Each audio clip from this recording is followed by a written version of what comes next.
So I'm just getting everything set up. We're recording now. Okay, thank you.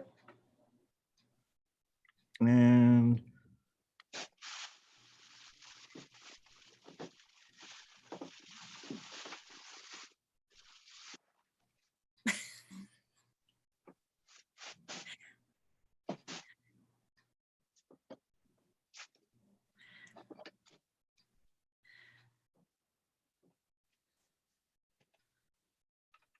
All right, so we are recording. We're just gonna give Alana another minute to get on the line.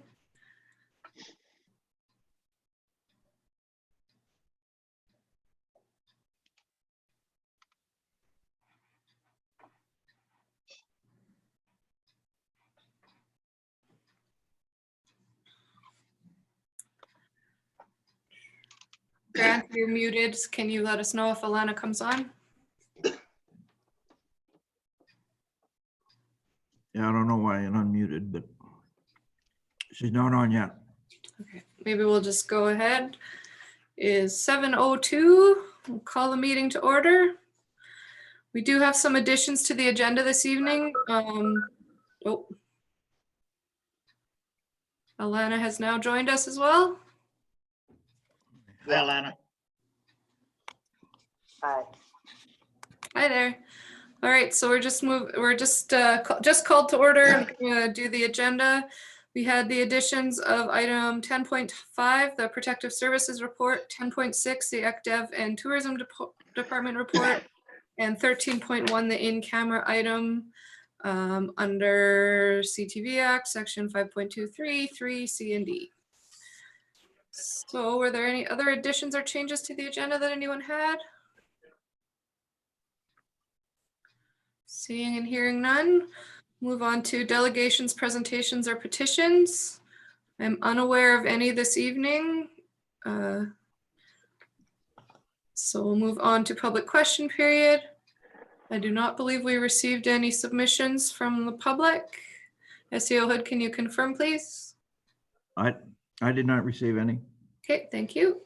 So on to the adoption of the minutes. 6.1, the minutes of the April 27th and 29th, 2020 council meeting. Any questions or comments on those minutes? Shaking heads.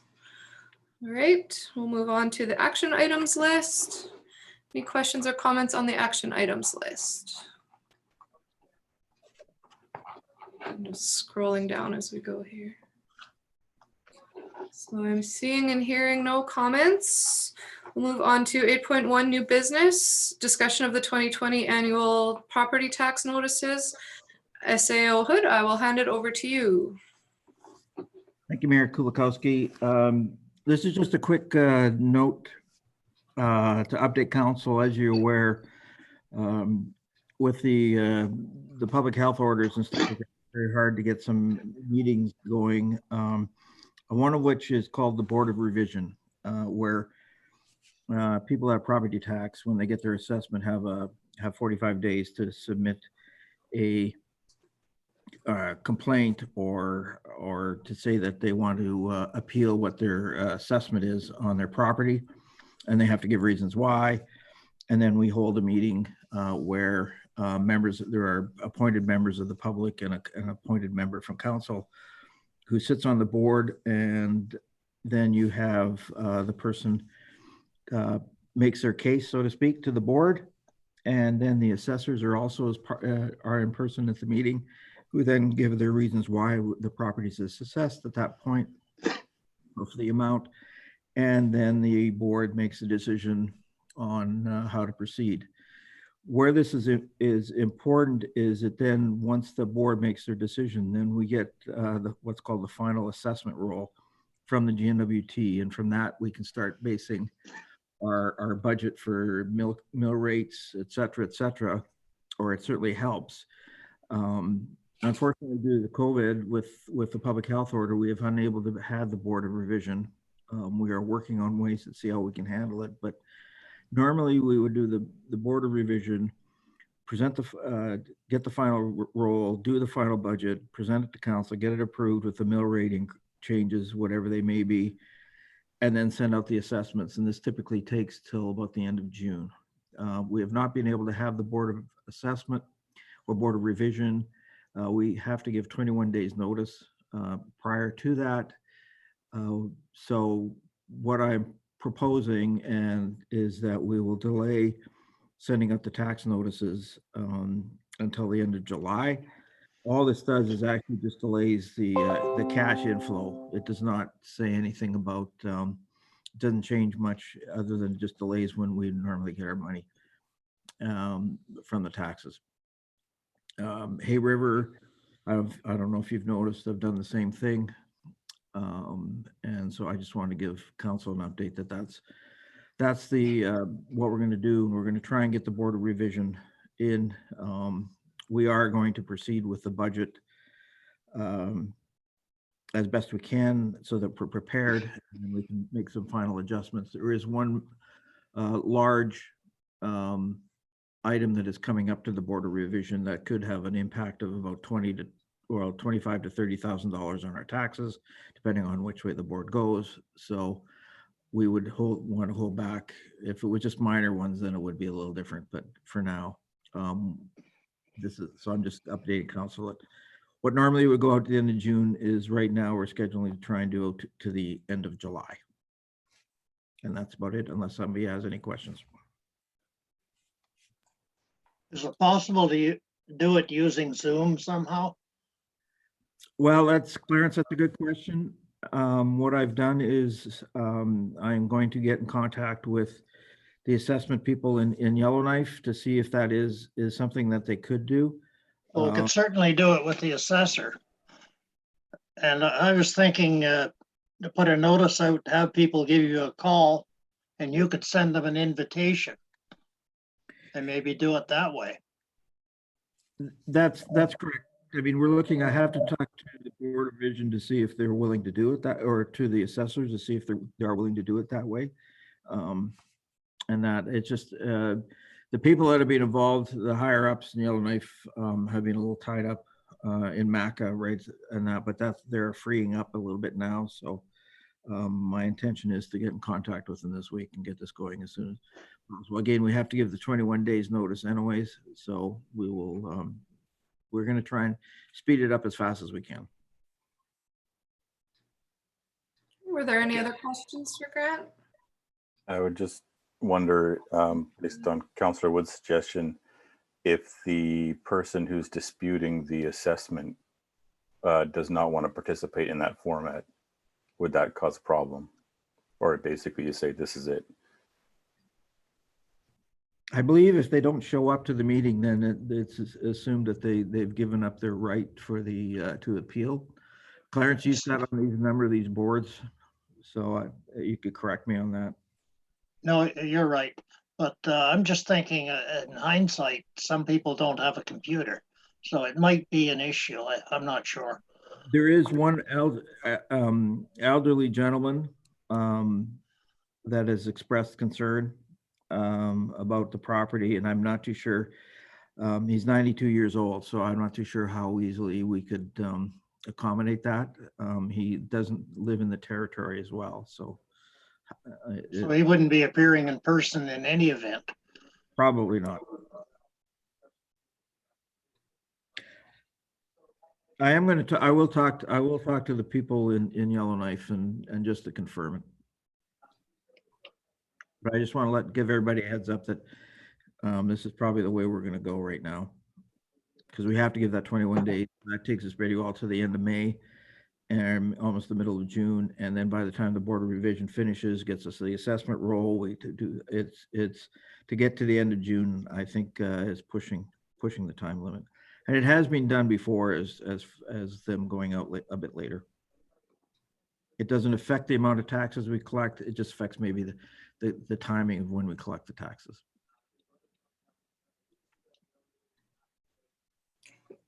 Thank you. So yeah, okay. If there are any other questions or ideas about this, please make sure you drop us an email and let us know, you know, what those are. If there are no further questions, we can move forward. I'm not seeing any raised hands or anything, so we'll move on to bylaws, which there are none tonight. So on to department head reports, 10.1, the public services report. Are there any questions or comments on that? Councillor Barlett? Yep, just want to pull up my notes here. For the street sanding, do we have an idea when we're going to kick the street sweepers into action to start picking up some of the gravel and dust off the roads? Yes, we do. We're probably by the beginning of next week, we should have them out. We got to give it a little time to unfreeze from the street, and then we're going to pick it all up.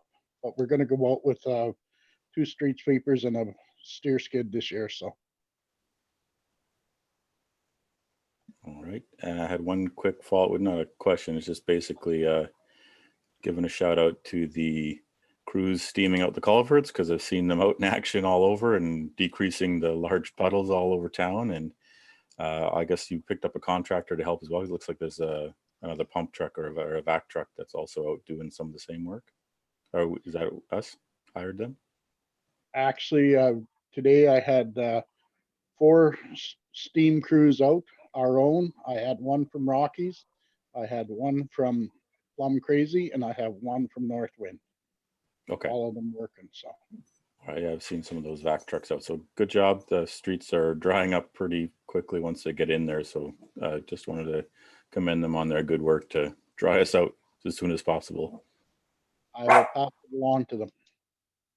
Thank you. Councillor Wood? Okay, this is not really a question, but more, I just wanted to extend my thanks to Rick, in particular, Lise and Aaron, for the great work they're doing at the airport. I came back on Saturday and it was very professional, especially the drive out of town. I enjoyed the humor. The second thing, and I realize it's not your responsibility, Rick, but do you have any updates on Airport Road as to whether they're going to start finishing the job soon or what? Well, I haven't talked to the contractor, but I would imagine as soon as it thaws out enough for them to grade it, they'll probably grade it, but they will not do anything to the road until they can get oil in to do the chip seal from down south. So that means at least the first week in June before they even start. Okay, thanks. It's just like driving through a minefield now. Yes, Thanks for that, Rick. both ways it's a minefield. Yeah. All right, thank you very much. Was there anything further in community services? Seeing none. All right, we can move on to 10.2, also titled Community Services Report. How about, oh, sorry, the last one was Public Works. Now on to Community Services report compiled by Director Salmer. Any questions or comments on that report? Councillor Barlett? Yep. Just with respect to the leadership training section and the first aid lifeguard training, obviously it says the courses can't be taught at the moment. I'm just wondering whether that may have any impact on the availability of certified lifeguards when we are able to open up the pool again. Do we have any concerns about that at this point? All right, thanks. Lise, did you have any comment? Yeah, currently we should be able, well, depending on when we open, we'll have the same core that we had before. The Red Cross and Life Saving have both extended any first aid certifications or lifeguard certifications that may have expired in the interim. So they are extending those. So we should be good to open with the same complement of staff that we had when we closed. And then I know Bob is key to go with first aid training and another national lifeguard course as soon as we get to open. Okay, thank you. Anything further on community services? I'm seeing none. Thank you very much. With that, we'll move on to 10.3, the planning and development report. Any questions or comments on that report? I am seeing and hearing none. 10.4, the SAO's report. Councillor Barlett? Again, no question, but I just don't think we can say it enough. Thank you for all the work that the SAO and the management and the other staff have done in dealing with the situation we found ourselves in. I've heard nothing but good stuff, and just want to continue to thank you guys for all the hard work you've been doing. So thanks again. We'll continue to say thank you until we get through this. Great, thank you. I'd also like to reiterate SEO Hood's comments in his report in thanking Director of Finance, Nicole Chernichin, who is leaving us later this week. She's been an amazing addition to the team, and it's sad to see her go, but wish her all the very best in her life back in Alberta. So thank you, Nicole. I know you're on the call. Anything further on the SAO's report? Alana here. Go ahead, Alana. Yeah. Don't want to lose Nicole. Do we have a plan yet to replace Nicole? I will give that update just a bit later. Thank you. Okay. So if nothing else there, I'll move on to 10.5, the Protective Services Report. Are there any questions or comments on that report? Just again, I'd like to thank Aaron and Cindy and everybody connected to that department for the work they're doing. I know a lot of it goes unseen and unsaid, so thank you very much. Great, thank you very much, Councillor Wood. If there's nothing further there, we'll move on to 10.6, the Economic Development and Tourism Report. I believe there is a presentation here as well. So first, were there any questions on the report itself? Seeing none, so I'll hand it over to Director Chalice to walk us through the presentation.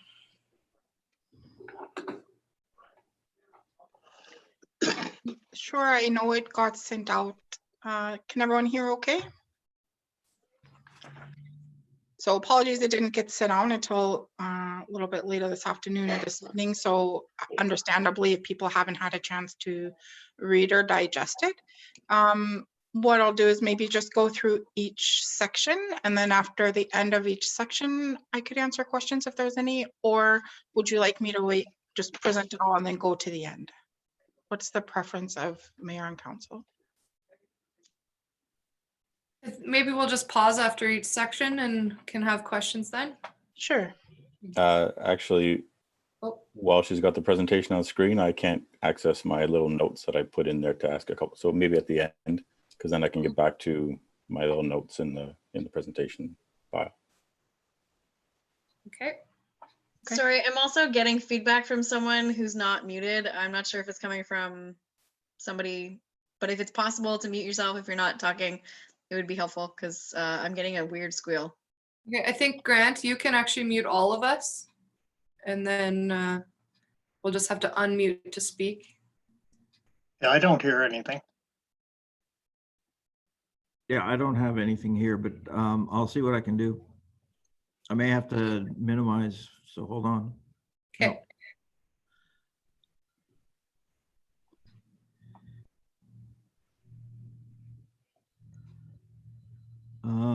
I think everybody should be able to mute themselves. Yeah. Like, I'm not getting anything. I just have to leave mine open so that Alana can hear. Okay. Yeah, it's better now. There definitely was feedback. Okay, so if everyone could just mute themselves now, and then we'll let Jackie move forward. Thank you. So I apologize if the sound is coming from my end. Grant, can you go to the next? You bet. You just tell me when to switch pages. Okay, so the three projects that I just wanted to give a quick update, realizing that if people are watching in the public, so I'm going to talk about the tourism gateway sign, and then the two projects that are happening in Chief Jim Cooey Park, which is the performance pavilion, and also the visitor center and Arctic market building. So just starting with the tourism gateway sign, you see a low-res rendering of some of the discussion points and the sign. If you can go to the next.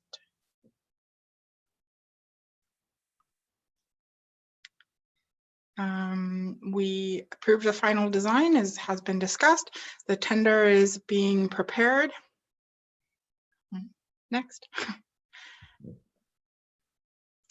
And I know that Kessel is working in terms of getting, looking at when and where pilings need to be done. Once that tender is awarded, we'll make sure that the sign fabricators are working closely with the designers, because there's just, it's really because of the way that the structure bends at the base. I understand that there, it needs to be very correct in terms of where those pilings go. So there just needs to be some collaboration between the parties, and that will be happening.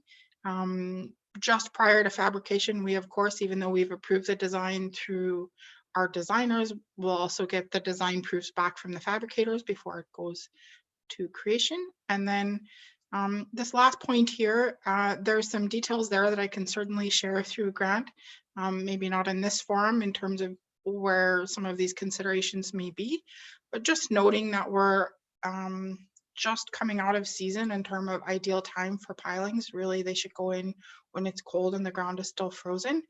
And then just having to work in that timeline, and maybe some things that are happening with late going to tender and fabricators and meeting those needs of the pilings. There's just some, we should be okay, but just looking at if there is a potential effect on budget.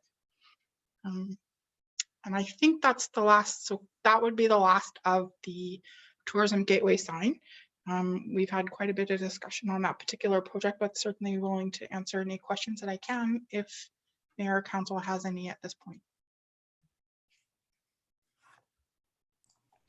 I think we'll just entertain all the questions at the end of the full presentation. Right, sorry. Okay, so the next project that we're calling the Performance Pavilion, that's what it was called when we went through funding. So what this means is these are the 4 components. So it's seating, a platform stage, a trailer stage, and the covering membrane, as well as getting the site approved. So when we talk about Performance Pavilion, that's what I'm referring to. Money allocated out of the annual capital budget, but also we receive funding from Canada Heritage. The final site in terms of doing a site plan has been approved and reviewed. We have the 4 major components, and I'll talk about each one. We need to do some site prep in terms of leveling, and there's also just a little bit of work to do in terms of engineering the base of the structure of the covering membrane and how that will be affixed to the ground. And then when it says here additional equipment, it's part of the project, but there's actually some sound and lighting and other on-site equipment that will be used for the stage that still need to be purchased. The trailer stage, it's exactly, except a newer model, but it's the same, sorry, it's the same model, but it's just a newer version of the current stage that we have. So we now have a new one, it's now here. Thank you very much to Rick's Department for making sure that it's been taken care of since it got here.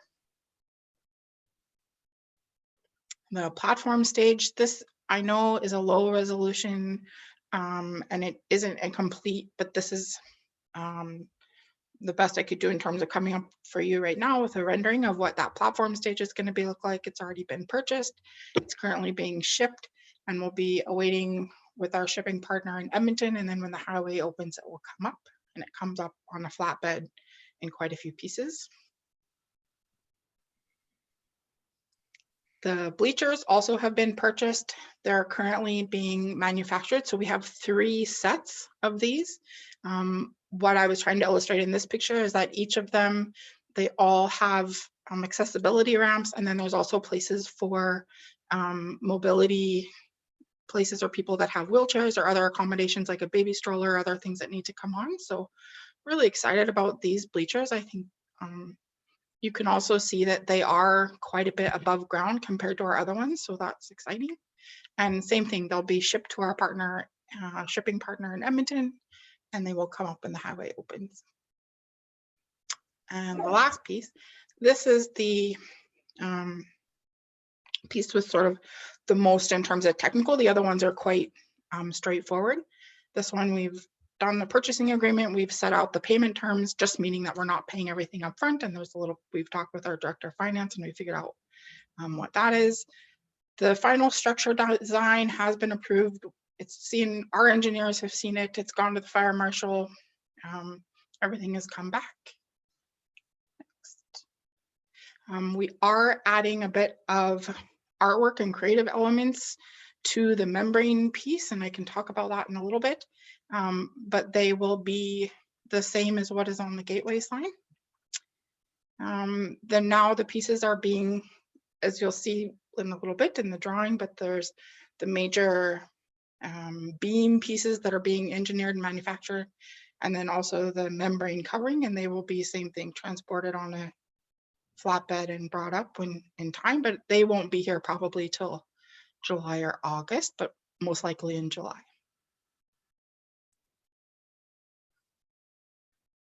And that is a rendering of what it looks like when the front and reverse part is off, as well as the side walls.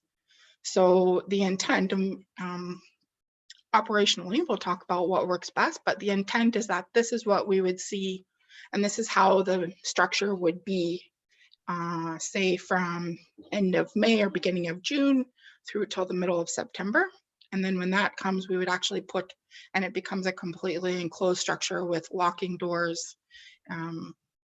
And yeah, so there's walls that go on in a front and a back, and there's doors on each end. And I think that's the end for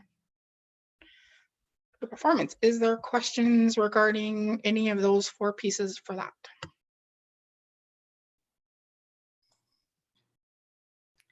Again, we'll do all the questions at the end. Sorry, I'm sorry. Okay, and the final piece. So the Arctic Market / Visitor Center and Office Building. Next. Same thing, money allocated through the capital budget, but also funding through CADNOR. I had a conversation with CADNOR today, and at another time I can provide an update to administration and to council about what that was.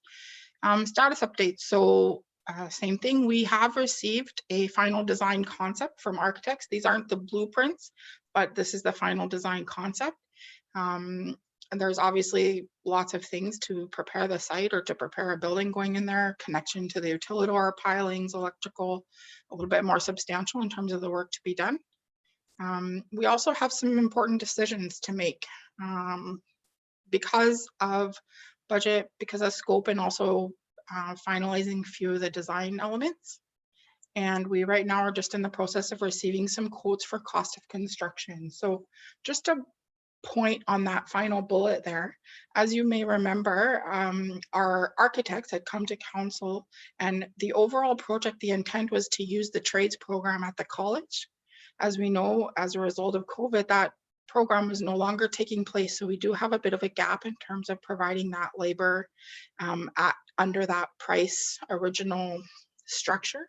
But again, I did have a conversation with CADNOR, and in terms of the very specifics, I first should have a conversation with administration, and then I'd be happy to fill in council.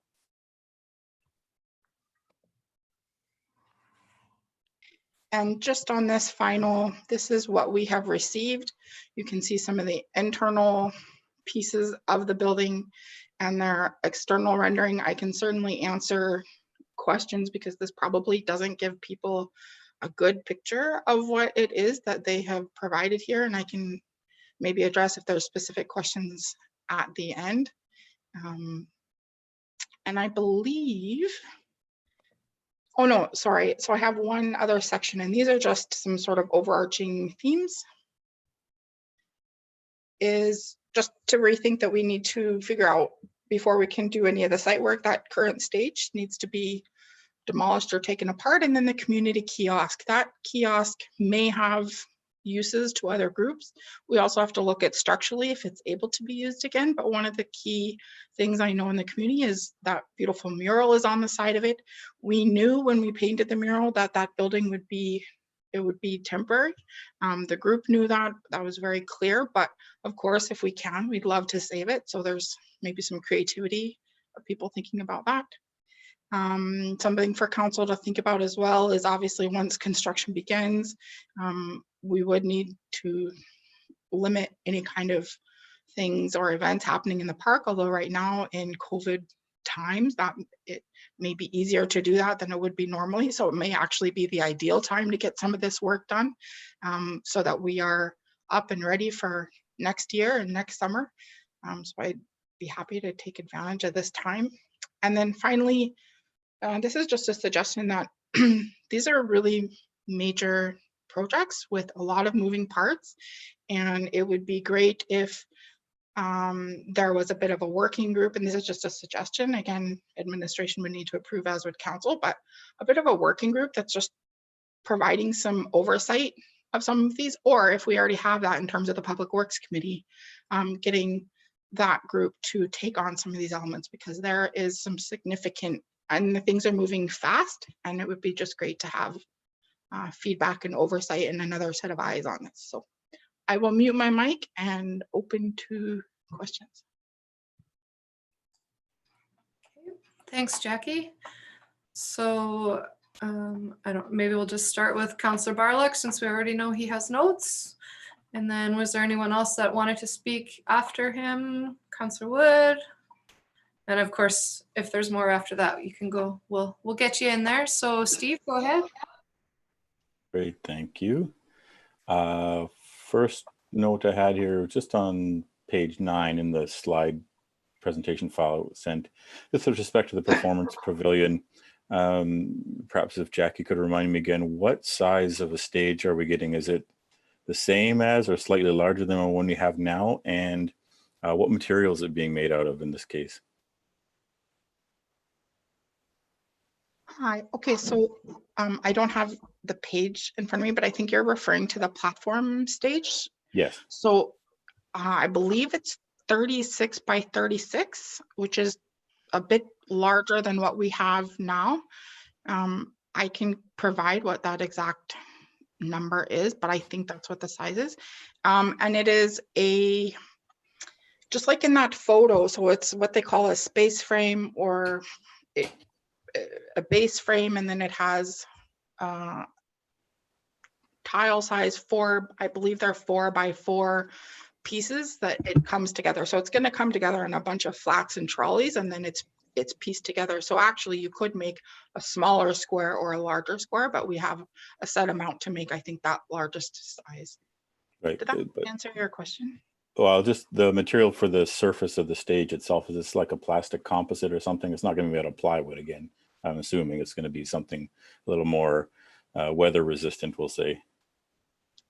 Yeah, so the actual is called like an all-terrain, all-weather surface, outdoor surface. Like, I think that it has some name, probably a little bit more eloquent than what I just said, but it is intended for outdoor use, long-term use, and also industrial use. One of the things that is a consideration, and it's funny that you bring up the plywood, because although 100% it is not, it's not good in the weather and it's not good in terms of maintenance, the biggest use for that stage, as we know, is for, and in the future will be, jigging contests, old time dances, and one of the things is having actually a smooth surface, right? So it's one of the things that we will need to, when it comes in, to maybe have some jigging tests on it, because it may be that we need to, because it's made in a way that there's a bit of traction, so there's a bit of what's the word I'm looking for? There's like, it's not a flat sheer surface, there's a bit of texture, and that's a safety. It's up to a certain code because it's outdoor and it's for industrial use, and normally that's great. But if you're trying to dance on that, that may, if that texture is quite significant, that may actually be difficult to jig or dance on, or say for northern games. So it's just something to look at when it comes, and we've already internally talked about some of that and some of what those applications are. But yeah, as long as it could handle a good dousing of cornmeal, because I mean, they can dance. I was gonna say that. At Ingham Hall, you can dance on the floor at Ingham Hall, and it's kind of a rough, uneven surface that's a bit grippy as well. So it can be done. so it's funny, because that was the very first thing that I said, is about the cornmeal. And I know the people in the room were looking at me like, Jackie, cornmeal is not really one of your big considerations. And it's funny because it is, right? That will be the number one thing, is the cornmeal test. And if there is texture, if you're putting cornmeal on it, is it then going to get sort of compounded down? And we talk, could it be something that we're just going to, honestly, we're going to have to look at it when it comes and do some testing and see how it works and have some people try it out. It may be that we have to have a plan. Okay, if cornmeal goes down, then we know that it's going to have to get pressure washed with hot water right after because it will fall into the grooves. I'm not sure. I think there's a lot of sort of operational and maintenance things, but it's funny that you bring those two things up because that is the exact first comment I made in a meeting. And we just had a meeting on Friday, and that was the first thing that I said is we got to figure out how to deal with the cornmeal and how we can make sure that the dances, because this space is for the community, right? Like there's multitude of uses, and that is something that is near and dear to people's hearts. So we want to make sure that it works. Yeah, for sure. I think it'll alleviate the grippiness of the surface. My concern from maintenance perspective is if we're getting it down into the grooves between the pieces, whether that's going to over time cause any issues or if that'll just be, if they'll be tight enough to kind of prevent a lot of that from happening. So yeah, it'll be learning as we go once that stuff comes in. Yeah, we considered all of these things when we looked at all the different options for us, but even now, until it's like set up and in my hand and until we're actually looking at it and like you say, how the joints come together, I think it's just going to take a little bit of a group saying, hey, is this working, or we need to figure out another.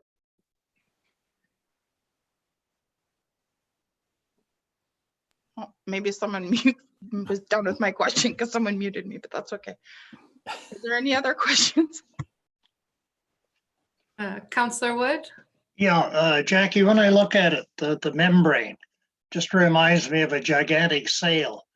I'm a bit concerned because I don't know what it is made out of, but how wind resistant is that? And is there any guarantees? I can't talk about guarantees in terms of, but I can tell you that it's been engineered by their group specific to our wind patterns, just like when they do building design. They had a team of engineers that looked at snow load, looked at all kinds of things that are to code. They also have been doing these structures all over the world, including in some northern jurisdictions.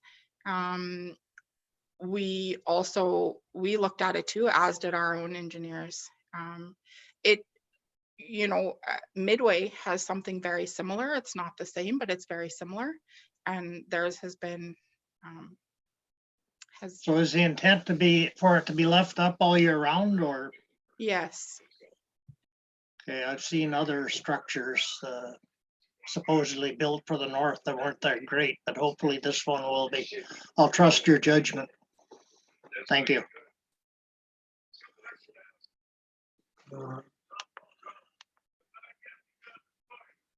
Great. Thank you. Clarence, can you just mute yourself again too, please? And Councillor Barlick? Yeah, thank you for that. I actually got to a couple of my other questions. I have one too, just with respect to the bleachers, Jackie. You answered the question about how many we're getting. There's going to be a set of 3. What's the seating capacity expected of that? And again, how does that compare to what we have now? And I'm assuming, getting back to the larger structure, that the 3 bleacher sets we're getting would be encased within that structured area and stay in there. That's right. Okay. That's right. So the platform, the 3 sets of bleachers, the trailer stage, all of that will go under that membrane. The bleachers, although yes, they actually can be moved, we're considering them a permanent placement, although in the need we could, just like the platform stage actually, same thing, it could be moved if we ever needed it to be moved.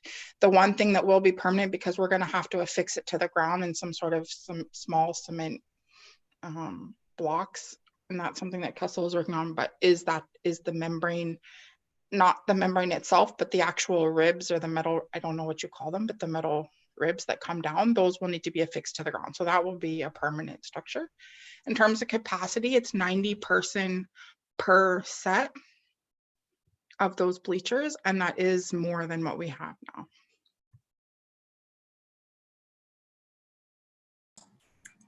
Jackie, the the picture that's shown, I know is not our exact bleachers, but will ours include that fencing type material on the back for safety and that kind of thing? Yes, and also ramps. There's wheelchair and accessibility ramps on one side of each of the bleachers. And those are some of the specs that we have been, and if council would like to see, or if anybody, I can actually provide, there's like a full spec document of each bleacher and all the poles that are included in that. I just didn't include that here in the presentation, but certainly if someone wants to look at those technical drawings that have been approved, I can share those. All right, thank you. Councillor McDonald, did you have your hand up? I did. Just one quick question for Jackie. The covered pavilion, what stops children from climbing up on what looks like ladders on each side of the support structure? It looks like it'd be easy to climb. What's there to prevent that? Yeah, that's something that we're going to have to work on all of the new things that are going in the park. Obviously, with the new bleachers, the same question people are asking about, kids are going to want to climb on the back. We had people climbing on our current tents. You're right, it is going to be a temptation, and I think we're going to have to come up with hopefully some public education. Hopefully we'll have some cameras. I think it'll be a range of things to help us. I don't think we can prevent it 100%, but I think we can hopefully put some things in place, and maybe council can start to think about what should be there in terms of how we're going to support encouraging that. But just like anything in town, whether it's a utilidor or a tent or anything that you put anywhere is going to have, I think, that factor. So we'll have to definitely think about it, but we did consider it. Okay. Thank you, Councillor Barlick. Thank you. Yeah, that's definitely something that if kids are going to want to do it, they're going to do it. And we may want to think about whether we put up some sort of sign, basically informing the public again in writing that this is not monitored 24/7. And there may be dangerous things that could be done, because even the fences at the baseball diamond, when I was a kid, I climbed up that big tall fence and I jumped off it into a big snowbank I piled up down below, because I just thought it'd be fun. Even now that I think about when I'm older, it was probably quite dangerous, but it's something I did, and because I had my mindset on doing it at that time. But yeah, education, ensuring people understand that it's not monitored 24/7, just like access to a lake or a pond or anything like that. Some of it is used at your own risk, and if people are going to use these things in ways they're not intended, they're going to assume some risk in the activity that they're doing to a certain degree. We have to make sure people understand that. If no one had any other questions on the performance pavilion, I had some on the actual Arctic Market visitor building. I just had one quick one on just when we talk about the artists or the pieces that will be added to the membrane itself. Do we know when we'll see some of that stuff from the designers? So visually, I can tell you what's going to be on there now. What I didn't want to do is provide a picture because they haven't done so yet. So we are using the exact same. This is why when I was talking about the visitor sign, that it was important that we got that right, because we're using the same font, the same writing, the same delta braid, and the same animals that are on that sign are going to be on parts of this membrane. And that was done because those were through consultation. That was really what people felt was the strongest representation of here. So we're going to carry that theme throughout. It's going to be on some of the entrance signs. It's going to be on some of the other elements. So without being able to point to you, because it's hard because I can't, it's not my screen, but without being able to point to you, that delta braid that is at the base of the tourism gateway sign, including some of the animal motif, will be just above the scallops of where the walls go on. So when we are looking at that membrane, you saw that it sort of went down at sort of a 3/4 mark, and I call them scallops from sort of bar to bar. That delta braid will, and those animal motif will be just above that around the tent. On each of the ends, it will say Inuvik, and it will say welcome in the 3 languages, just like it is on the sign. and the town logo. So instead, the we're gonna have a delta- giant the del- town logo on the side somewhere. On it'll be on the front and the back when those pieces are on. And the braid will be in the town blue and green colors. Whereas the animals and the text will most likely be in black. And the tent itself, the membrane itself, is a translucent white. And there's some rationale there too. Some of the things that to think about is we, as we know, like the summer and the midnight sun, and so it's important to have light in the tent during the summertime, but in the uses when that structure is completely enclosed, there's some pretty amazing things we can do with LED lights and shooting them upwards. So for example, we can use that to have, when you drive by and it looks like the aurora happening. So you basically have a new created projection screen in the middle of town. And I think that all kinds of groups and all kinds of times a year, we can be really creative about what that might look like to support some energy in that park, even if there's not a particular event happening.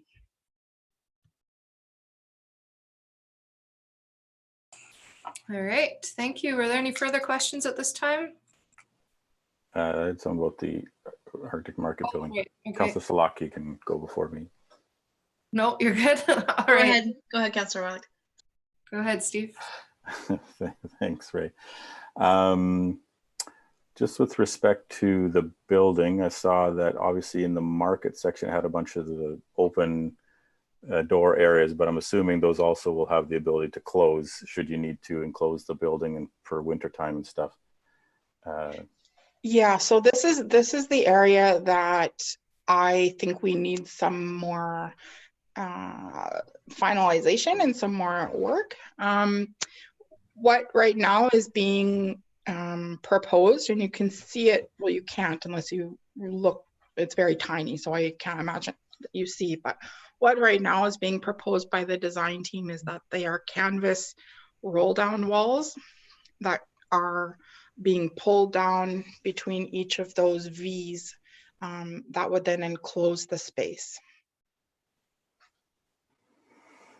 Yeah, I mean, that makes sense for part of the year. I just wonder whether we want to consider, and this may be a separate budget item for later, some sort of like the rolling down metal coverings, like a garage door type of thing, particularly for winter time, where you Yes. may not have it open for months and you want to try to prevent as much snow from getting in there as possible. But I assume there'd be some way the barn sliding doors or garage door type, so those details will be worked out, but obviously it's not going to something that's be open all the time.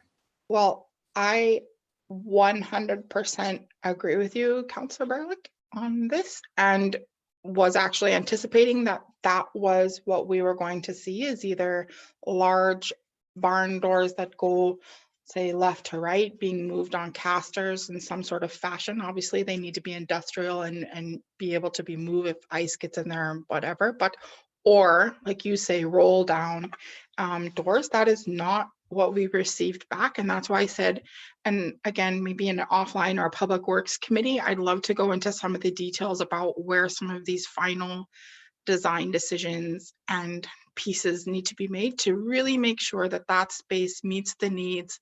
Because when we think of that space, yes, it's for the Arctic market 100%, but we also have the vision of using that space in other ways for other groups throughout other times of the year. No, maybe not in February when it's -40, but certainly in the shoulder season, certainly as a rented place, certainly for weddings, for groups, for conferences and events. And I think by us ensuring that that space meets those needs, by being able to enclose it properly, by eventually putting in a real floor, by eventually making sure that we have what we need in there, I think is really going to create a long-term asset for the community and a place for potential economic benefit for other groups or ourselves. Yeah, and just also this thing about just general security of the building as well. We want to have some way when we're not using it and shutting it down to basically keep people out from, doing stuff Sorry, they're supposed to do. it's Grant here. One of the things that you have to take into consideration, and we had in a meeting is that depending on how you do the enclosures and stuff like that, makes a big difference on the construction of the building and whether you now have to have it sprinkled, like a sprinkler system in it and things like that. And right now, we do not have the budget or the resources to do something like that. So that's another consideration there we have to take into play is from a fire marshal approval process as to building codes and stuff like that. Yeah, so that's why I just sort of made the comment. It was very subtle, but that this may be a budget item for later on. It may be something we add to the building later, especially if you're going to put in any kind of significant, like a rolling down door or something that may be a pretty costly item to install in there if it's not already being built in. So just something to think about. But I figured that space should probably be able to be enclosed somehow, and then just for building security and stuff. All right, thank you. Were there any other questions? Presentation? And seeing none. All right, with that, we can move on to information items. Tonight we have the strategic priorities chart, which has been updated, I think, on the action items list to have a look at the end of this month. I feel like by that time, we should have a better idea of what some timelines might look like for that. And of course, council, if you want to consider in the meantime, if there's anything on there that you want to see moved forward, anything that could be slid back, that kind of thing, as we reprioritize during this new world that we live in. The only other thing I wanted to mention as an information item is that this week is National Nurses Week from May 11th to 17th. And as we always appreciate the work that nurses do, and especially right now when they're on the front lines, thankfully not facing COVID yet in Inuvik, or again, since our one case, but that we certainly appreciate all of the work that they put into keeping us safe and healthy. So we can move on then to council concerns. Were there any concerns this evening? Councillor Salatki. It's not really a concern. It's more a comment that I've heard from a number of people in the community, in that having the live YouTube stream of what we're doing is actually encouraging more people to take part in council, and they're getting a little more informed of what is actually happening in the community because they're able to watch from home. And they've said, even though it doesn't seem like much to come out to go to council, it's actually quite easy to have it on in the background while they're eating dinner or doing something else. So I really think it would be worth looking into in the future, having this live on YouTube on a regular basis, even when we're back in the same room. Great, appreciate the feedback. Thank you. If I may comment, I will agree. One of the reasons it was holding us back before was our, as I had said before, was our internet connection and our speed and our data limits and stuff like that. With the new system, it does open up a broader horizon of what we can have the ability to do in the future. All right, thank you. Is there anything further under council concerns this evening? I'm seeing none. So we'll move on to our in-camera items. I will need a motion to go in camera, please. Moved by Councillor McBride, seconded by Deputy Mayor McDonald. And I'll just give Grant a minute to stop the recording and everyone to get off the line.